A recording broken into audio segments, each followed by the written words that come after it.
Hazur, as usual, we would like to know about Hazur's latest tool. If Hazur kindly would like to share with us. Sit over there.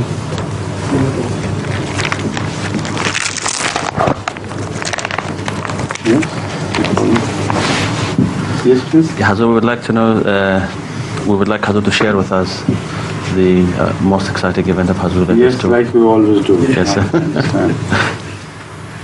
You know, this visit has been very extremely demanding in so many ways, because the people, the categories of people whom I was to address or meet were so different, and situations which I had to address were also so varied that in a whirlwind of things, you know, I had to go through that tour, changing from one stance to another, one position to another, addressing different people, different men, women, children, girls, etc., etc.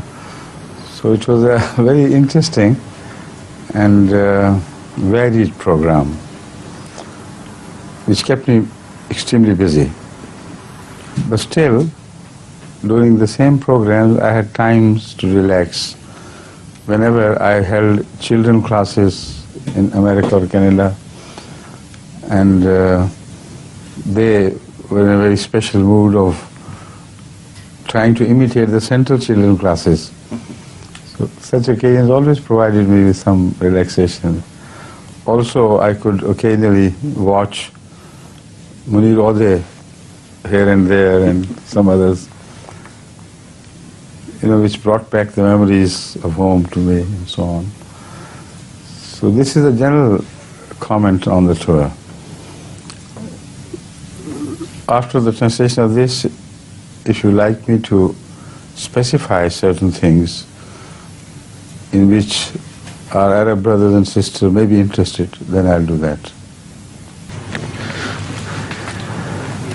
As far as the Americans are concerned, I've noticed that because they possess a very big country, they belong to a very big country, their desire to know more about Islam is decreasing.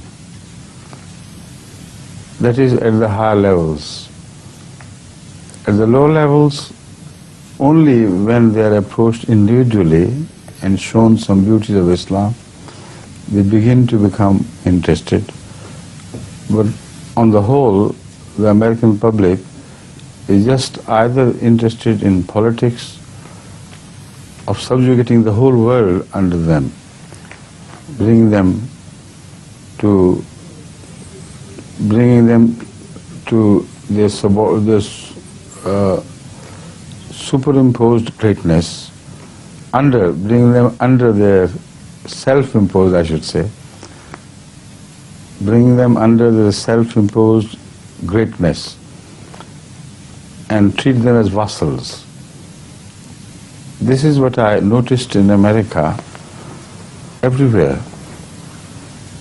They were courteous, they were kind, everything, but deep inside there was rising head of ego, of self-aggrandizement, of realization that if they were kind to others, it was because they chose to be kind. But they did not have to be. They were great, and the world is made to serve their cause.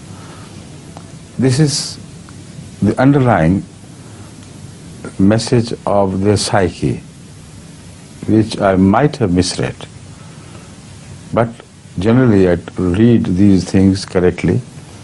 So I was afraid for Americans because of this. Because during my previous visits a few years ago, America was under pressure from Russia. Their tone and attitude to all other people was less despotic than convincing. And they spoke of others, of course, with a slight sense of superiority, but at the same time as humans sharing their values with them, whom they must convince through reason. But this time, this concept of reason, conviction, persuasion had all gone overboard. this time I noticed, they're too sure of themselves. And they had to be, in the sense that they have great scientific advancement made in so many fields. And they, as a country, are in fact a continent in themselves. Their economy is self-dependent. Although they have to trade with other nations and countries, everybody must have in this world, but even if there is a crisis in their international trade, their industry will not sink, because the demand, internal demand on the industry is very great. So that even if they continue to feed the requirements of the American people themselves, the industry can survive. But some foreign countries have become so dependent on them that it is impossible for their trade to survive now without America permitting them to export things to them.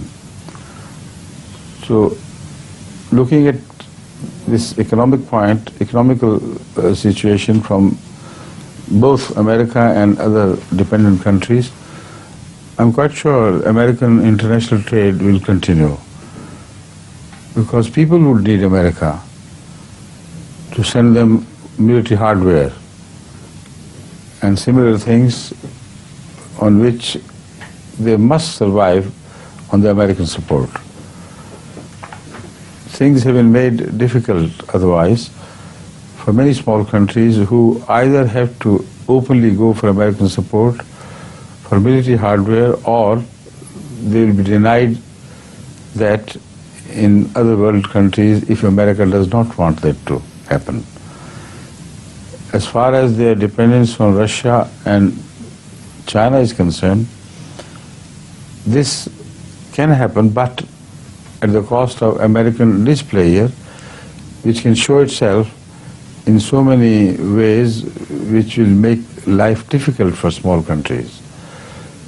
Previously, the small countries like Pakistan and other similar countries have been so much dependent on American military aid and other aids that if America discontinues that and ceases to serve them with the parts and little things which need constantly be supplied from America, the entire growth of the country would come to a standstill from that point of view.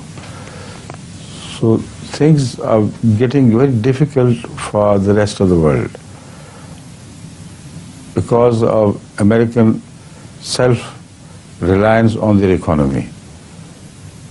The Americans' positive realization that the small world countries cannot run away from American influence, and they will remain dependent on America for a long time to come.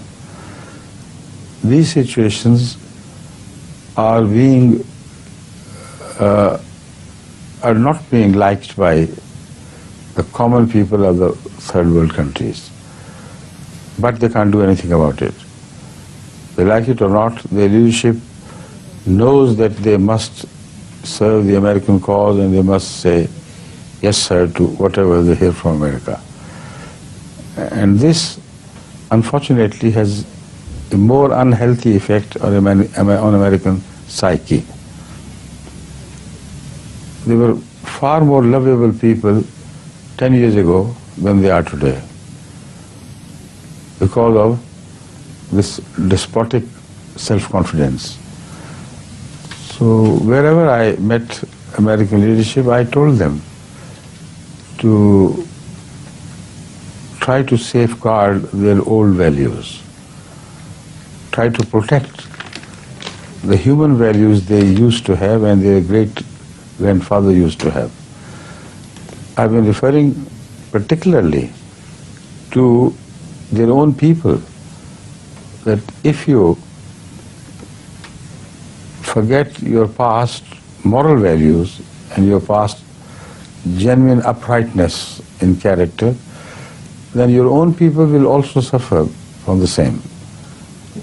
And when they forget the greatness of their past moral character and behavior, whatever there was of it, then they themselves can be cruel to the American society itself. Now this is a bit difficult here to explain further, but there in America I explained things and they understood. I told them that my message to you in this regard is to return to your past human values, despite the fact that in the West there was freedom to shoot anybody, your rivals, etc., etc. But in the apparent chaos, there was still some system, and some moral values were always guarded and protected. Nobody would shoot anyone who would not like to shoot him. Nobody was permitted, without giving the chance to the opponent to beat each other in quickness of shooting, was permitted to shoot. Nobody was permitted to steal a horse and things in there. So ruffians were treated with great firmness, and respect for each other was a common word, despite the fact that the gun shooting and the trigger-happy people were at large, free to do whatever they like, but they always had respect to this moral principle, that a defenseless person who accepts his defeat and disgrace without trying to kick back must not be killed. But nowadays things are happening differently. No streets are safe. Mugging, shooting of innocent people, even if they are not armed at all, is on the increase. So the same attitude of values has to be bred into American life once again, or the things will go out of hand. That is just one small example of what I talked about. So many other things of human interest in America on which I spoke, and I must admit that all the audience were favorably inclined. They never reacted in negative terms. Even when criticized, they understood that criticism was well taken, well-meaning, and it was not a sort of complex criticism like some third world country people criticize America for everything, meaninglessly, and without base, without support. They understood that what I said was meaningful, and it did not originate from any hatred, any inferiority complex in me. So all these things and many others on which I spoke, I assure you that with the grace of Allah, the people who came to listen, they agreed. They sometimes came forward to express their agreement on these things, and I left them thinking and pondering over such values that they had forgotten before. So in this way, as far as the non-Muslim public is concerned, I think my short tour, but very busy tour, has been of some definite beneficence. Thank you.